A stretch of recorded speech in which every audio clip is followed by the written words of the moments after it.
அனைவருக்கும் வணக்கம். நாம் இந்த பகுதியில் பார்த்தீங்கன்னா 9th ஸ்டாண்டர்ட் சம் ஒன்று பார்க்க போகிறோம். ஜிசிடி சம், அதாவது மீ போ வா கண்டுபிடிக்கிறது எப்படின்னு பார்க்க போகிறோம். இந்த மாதிரி கணக்கு விஓஓ எக்ஸாம், டிஎன்பிஎஸ்சி எக்ஸாம்லாம் கேட்டிருப்பாங்க. இது ஃபஸ்ட்டு பார்க்கும்போது நம்ம குழப்பமானதாக தெரியும், ஆனால் கணக்கு ரொம்ப ஈஸியானது. நாம் ஏற்கனவே இந்த மாதிரி சம்ஸ் போட்டிருக்கிறோம் பாருங்கள். 2 இது கொடுத்துருக்காங்க, 16x³ y², 24xy³ zன்னு கொடுத்துருக்காங்க. இந்த மாதிரி 2 கொடுத்துருந்தாக்கப்புறம் ஃபஸ்ட்டு ஏதாவது ஒன்று கண்டுபிடிக்கணும். ஃபஸ்ட்டு 16x³ y² நாம் கண்டுபிடிப்போம். இப்போ ஃபஸ்ட்டு கொடுத்துருக்கிற முன்னாடி இருக்கிற நம்பருக்கு மட்டும் நம்ம கண்டுபிடிப்போம். 16 கண்டுபிடிச்சா, அதாவது எப்படி கண்டுபிடிக்கணும், அதுக்கு L டிவைட் போடணும். 16க்கு L டிவைட் போட்டால் 8 × 16, மீண்டும் 8 ரெண்டாவது வேப்பாடால் டிவைட் பண்ணால் 4 2 8, 4 ரெண்டாவது வேப்பாடால் டிவைட் பண்ணால் 2 2 4, 2 ரெண்டாவது வேப்பால் டிவைட் பண்ணால் 2 2. சரிங்களா? அடுத்து என்ன பண்ணணும் அப்படின்னா, அது லெஃப்ட் சைடு இருக்கிற நம்பர்ஸை மட்டும் நம்ம எடுத்துக்குவோம். 2 2 2 2 4 2 வந்திருக்கு. 4 2 எடுத்துக்கிட்டு பெருக்கல் மல்டிப்பிளை போட்டு கொடுத்துருக்கிற மீதி இருக்கிற x³ y² பிரிக்கிறோம்.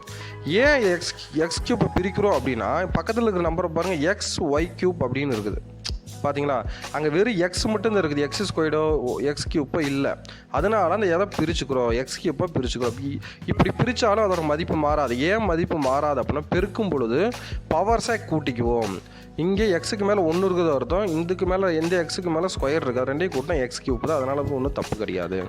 சரி, இப்போ நமக்கு என்ன கிடச்சிருக்குது, 2⁴ × x × x² × y³ அப்படின்னு நமக்கு கிடச்சிருக்குது. சொல்கிறது புரியுதுங்களா? ஏன் x³ பிரித்தோம் அப்படின்னோடு பக்கத்தில் இருக்கிற நம்பரில் எக்ஸ் மட்டும் வந்திருக்குது, அதனால் அதை பிரிச்சுக்கிறோம். அப்போ தான் நம்ம என்ன பண்ண முடியும், ஜிசிடி எடுக்க முடியும்.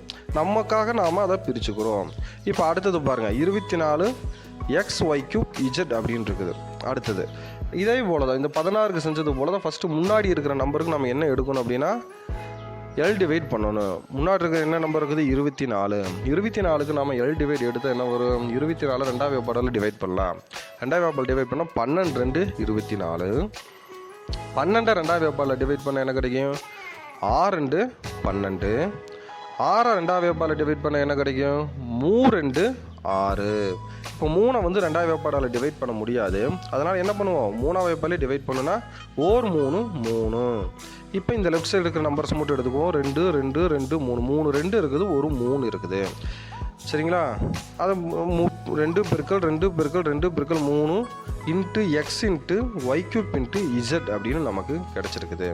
இந்த 3 2 என்ன பண்ணுவோம், நம்ம பவர்ஸில் போடும்போது 2⁴ அப்படின்னு போட்டுக்குவோம். போன கணக்கில் 4 2 இருந்ததுனால, போன இதில் 4 2 இதனால 2⁴ போட்டோம். இங்கே என்னென்னு போடணும், 2⁴ போட்டுக்கிறோம். 3 × 3x × y³ × z அப்படின்னு நமக்கு கிடச்சிருக்குது. சொல்கிறது புரியுதுங்களா? போன 16 இதுக்கு நான் சொல்ல மறந்துட்டேன். நாங்கள் 4 2 இருந்ததுனால அதை 2⁴ போட்டோம். இங்கே 3 2 இருக்கிறதுனால அதை 2⁴ போட்டிருக்கிறோம். சரி, ஓகே. இப்போ இது ரெண்டையும் எடுத்து நம்ம என்ன பண்ணணும் அப்படின்னா, கம்பேர் பண்ணி பார்க்கணும், ஜிசிடி இருக்கான்னு பார்க்கணும். பாருங்கள், ஃபஸ்ட்டு இதுக்கு என்ன பண்ணணும், 2⁴ × x × y x² × y³ இருக்குது. புரியுதுங்களா? ரெண்டாவது இதுக்கு என்ன இருக்குது பாருங்கள், 2⁴ × 3 × x × y³ × z இருக்குது. ஆனால் இங்கே பாருங்கள், ஜிசிடி எடுக்க முடியாத மாதிரி இருக்குது. இங்கே 2⁴ இருக்குது, இங்கே 2⁴ இருக்குது. அதனால் 2⁴ பிரிக்கலாம்லங்க. அப்படியே நம்ம x³ பிரிச்சோம்ல, அதே போல் நம்ம இந்த 2⁴ பிரிக்கலாம். 2⁴ எப்படி பிரிக்கலாம், 2⁴ × 2 அப்படின்னு பிரிக்கலாமா? சொல்கிறது புரியுதுங்களா இல்லையா? 2⁴ × 2ன்னு பிரிச்சு அப்படின்னா அது ரெண்டையும் மல்டிபிள் பண்ணால் அது 2⁴ அதனால் அதை அப்படி பிரிச்சுக்கிறோம். இப்போ 2⁴ × 2ன்னு வந்துருச்சு. இப்போ நமக்கு தேவையான ஜிசிடி 2 இதுலேயும் ஒரே மாதிரி இருக்கிற நம்பரை எடுத்துக்குவோம். நம்ம இங்கே 2⁴ இருக்குது, இங்கே 2⁴ இருக்குது, இங்கே எக்ஸ் இருக்குது, இங்கே எக்ஸ் இருக்குது, மேலே y³ இருக்குது, கீழேயும் y³ இருக்குது. அப்போ அதுதான் அதோட ஜிசிடி. புரிஞ்சுதுங்களா? இவ்வளவு தானே, ஒரே மாதிரி இருக்கிறத மட்டும் எடுத்துக்கிட்டால் போது, மீதி இருக்கிறத நம்ம விட்டுறலாம்.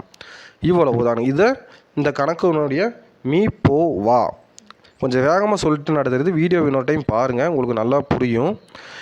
ஒரே மாதிரி இருக்கிற நம்பர் மட்டும் எடுத்துக்கிட்டால் நமக்கு தேவையான விடை கிடைச்சி விடும். இங்கே 2³ 2³ x க்கு x y³ க்கு y³. நன்றி.